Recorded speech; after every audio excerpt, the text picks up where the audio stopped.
Good morning, students. I am Nivedita Singh of Marwari College English Department.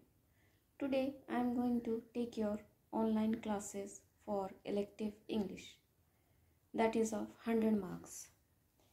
As in previous videos, we have started novel The Financial Expert by R.K. Narayanan. Today, we will continue novel elective English fiction novel The Financial Expert by R.K. Narayanan. Main characters are Meghya, Dr. Paul, Mr. Madan Lal, and Balu. Afterwards, when they decided to publish the book, with the publication of the book, the days of Meghya changed. He became rich when Balu was 6 years old. Meghya had him admitted to the town elementary school. Meghya made a great performance of it and took Balu in a decorated motor car with pipes and drums through the market road. The traffic was held up for hour and hour when Balu's procession passed. Balu was shining, saved with diamonds sparkling in his ear lobes and a rose garland around his neck.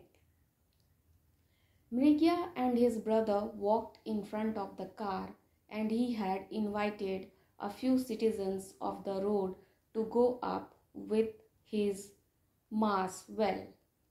Both Meghya and his wife went to Meghya's elder brother in the neighborhood to invite him and his wife to bless Balu on this school-going ceremony due next day.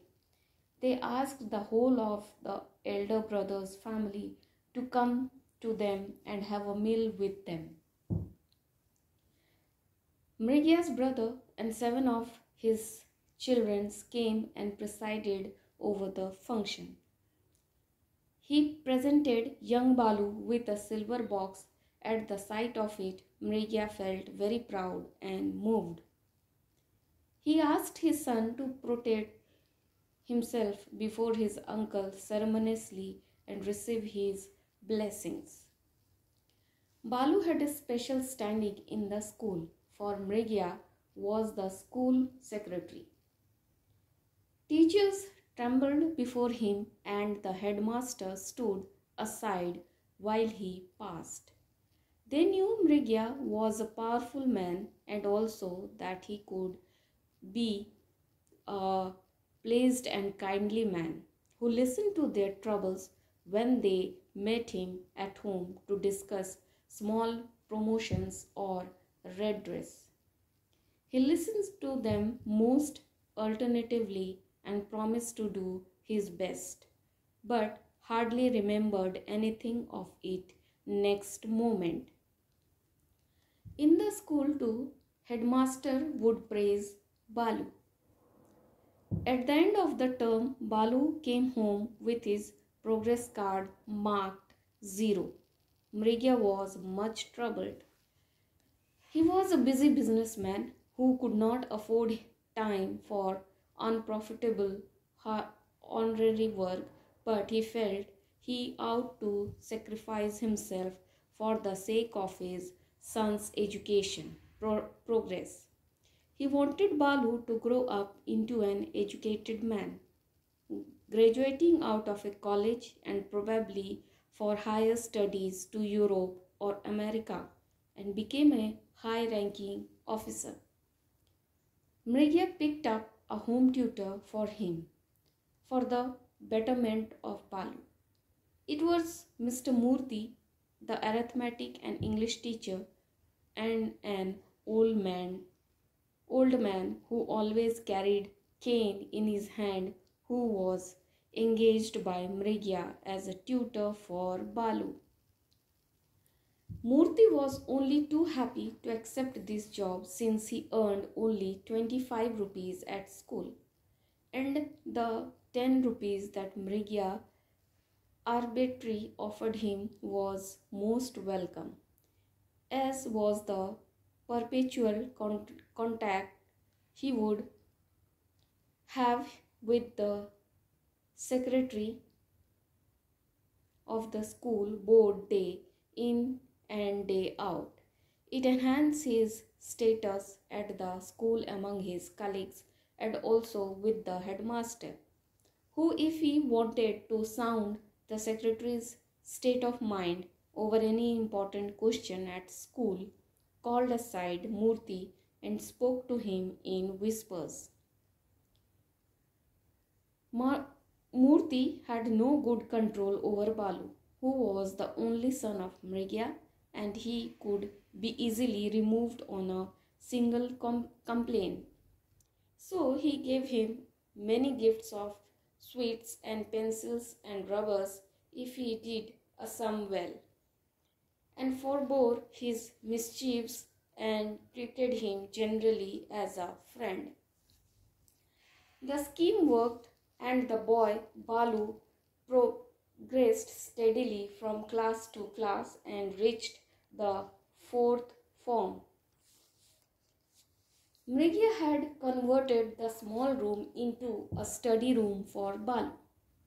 Every morning, Mrigya carried out an inspection of this room in order to see that his son learned civilized ways and kept his things in their proper places.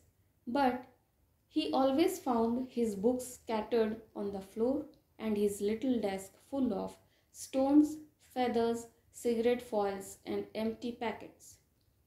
Mrigya felt unhappy when he saw the condition of this room. In his view, a study room had to be very orderly place. Mrigya had secured a small framed picture of Goddess Saraswati in the goddess of learning and enlightenment, sitting beside her peacock and playing on the strings of a veena. He hung it in the study room and enjoyed his son ceremoniously to pray to the goddess every morning as soon as he got up from bed. Mrigya told him how he started, how he earned the favor of goddess, and why he succeeded. It was because his mind was concentrated on the goddess. But soon the boy gave a curt reply saying that his mother told him that his father had worshipped goddess Lakshmi and the goddess of learning. Convinced, Mrigya felt upset by this taunt, but he could not deny the fact. He tried to convince his son that the two goddesses were the same, but the boy persisted that he knew that they were two different goddesses, as his teacher Mr. Murthy had told him so. Now Mrigya asked him to tell Mr. Murthy to meet him as soon as he thought that Murthy was not fit to be his teacher if he had put such ideas into his pupil's head. He went to school trembling with the joyous anticipation of carrying a piece of unpleasant news to his teacher that his father wanted to see him that evening. The teacher's face turned pale. The teacher took him out as there were other boys and asked him the reason. He sounded melodramatic and Balu started bargaining. I could not do any sums this morning. The teacher assured him that he would forgive the lapse. And then Balu wanted that the teacher himself should do the sums and not bother. Balu accepted to the extent of the showing him that marks he had obtained from them. When it was granted, Balu demanded, "You promised me Barfi." The teacher complained that he had never spoken to Balu about Goddess Saraswati or Goddess Lakshmi. Balu told him the circumstances under which he had to name the teacher. The teacher waited for Mrigya's arrival in the evening after finishing the lessons with Balu. It was past 8 when Mrigya came home. The teacher felt actually uneasy and stood up. Mrigya saw the teacher and asked, "What is the matter, teaching so late?" The teacher went forward and said, "Oh, I finished the lesson long ago, and Balu has even gone to sleep. I only waited to see you, sir," he added. "Oh, now impossible. I came home after a hard day's work, and now you try to catch me for some idiotic school business, I suppose." Mrigya's wife protested. Mrigya told her that this was the way of the world. Teachers like to thrash their pupils. He has been paying the tutor rupees 10 a month, and the teacher must be kept alert. Mrigya had been in business of publishing only for money, but now he thought of leaving this business as he thought of leaving the business not fit thought it was not fit for him, and was no advantage in it. He told his wife that he wanted to leave as he did not want the people to know that he was the publisher of the book, like the Domestic Harmony, which was vulgar and harmful to young minds. The sales of the book were also going down, and very soon it might not be profitable. He wanted to start some new business, so the next day Mrigya very cleverly sold his share of the partnership to the other partner, Madan Lal, and got a fat check in full and final payment of his interest in the book. Today, up to this, we will continue in our next video.